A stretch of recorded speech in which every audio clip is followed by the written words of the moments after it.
What's up, man? What's up, dude? Not too much. I'm Jay. I'm Ben. And we're here to do some cool live sound at the Wilson County Fair full of rides and beautiful people.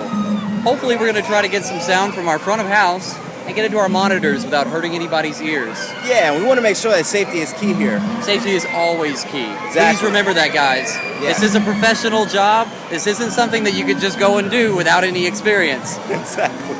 Let's go get to it. All right. What's up, guys? Ben here with a lesson in signal flow on our main soundboard. We just plugged our microphone into the input, and what I'm going to do is I'm going to outline how that signal flows through the board. We're going to come in and hit our mic pre. It's the first thing that we hit, which is our gain, and that's going to allow us to turn it up or down. Once we hit the gain and we've got a gain structure, we're going to hit the EQ. That's going to change the frequencies any way you want to, pulling them in and out. Once we go through the EQ, we're then going to go to our aux sends. Once the aux sends are hit, we're going to hit our pan. That'll allow us to go left or right on the board. And once the signal flows hit here, we're actually in our main mix now. This is what's going to go to the output channels of the board. This is our buttons that would select which bus we want to hit. And once we have a button selected and sound coming through, I can bring this fader up. And down here on my mains, I'll come through the main soundboard from that signal flow. And that pretty much covers the basics for signal flow through a front of house board. What we went ahead and did is created a front of house mix. We have inputs coming in on all our channels. We're going to take all that sound from all these different levels and come to our outputs, main left and right. This is our main output bus. And I'm going to turn this up, and that signal is going to come out of here, go to the front of our board, and come out our left and right outputs because we're running stereo. Now, after the stereo output from the board, we're going to hit the next location in our signal flow, which is our front of house EQ for left and right. And that covers our signal flow at the front of house board. Oh, man.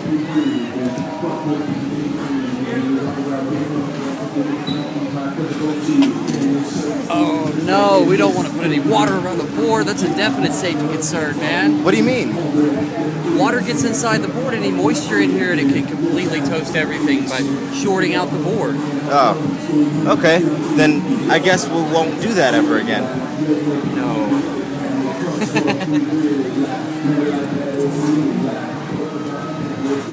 Now that we left our house EQ, we come out of the back of the EQ, run it down the snake, and come back to this location on the stage. Those left and right outputs are entering our crossover here and here, left and right. And once they leave the crossover, they're going to be broken into 3 different frequencies, high, medium, and low. Those frequencies are going to go out through 3 different cables down into high, medium, and low amp channels for 3 different speakers in the front of house setup. Now once they enter the amps, from these connections, they're going to come out of the power amp section of the amp here, here, and here. And that's where our speakers are actually hardwired and connected to our amps. What's up, guys? Jay again, and I want to go over the crossover a little more. So we choose how much the input level is into the crossover. Then we're going to set our low frequency, and that's going to be sent to our subs. And then we have our mids and highs, and that sets up where your mids are going to be. The rest are going to go straight to the horn at the top of the monitor. Now, from this crossover, we're going straight into our power amplifiers.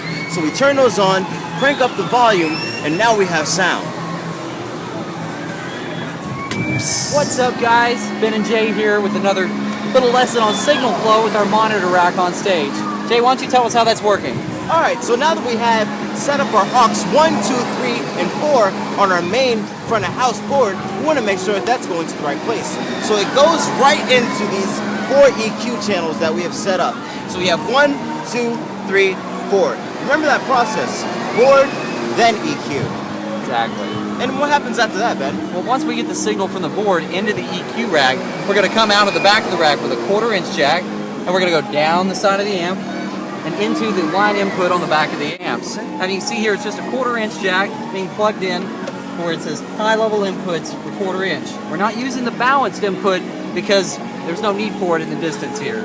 So after we get to the amp, what happens for sound to get to this? So once it's plugged in, we want to make sure that it's going out to our monitors, of course. So the way we do that is we put some outputs here.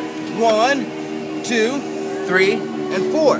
Now, Some wires may be a little different, so let's talk about one of them in particular. How about this one? Well, this is actually what they call a banana clip, and it actually allows you to plug either polarity, plus or minus, in. And the only way you're going to know how that's going to happen is because there's a knob on the side of this. You want to feel that knob and make sure you match that to the negative or black connector on the back of your amp.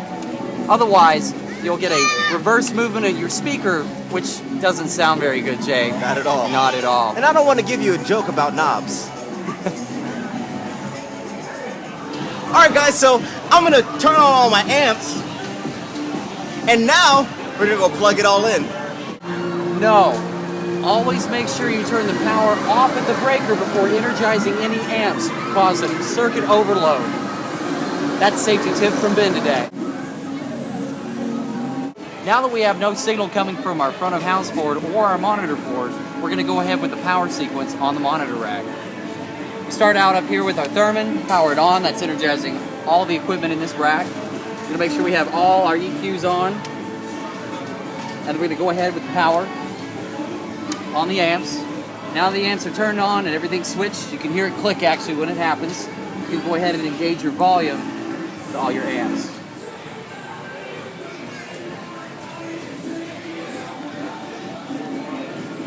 What's up guys, Jay here, and I wanted to go over something called a snake.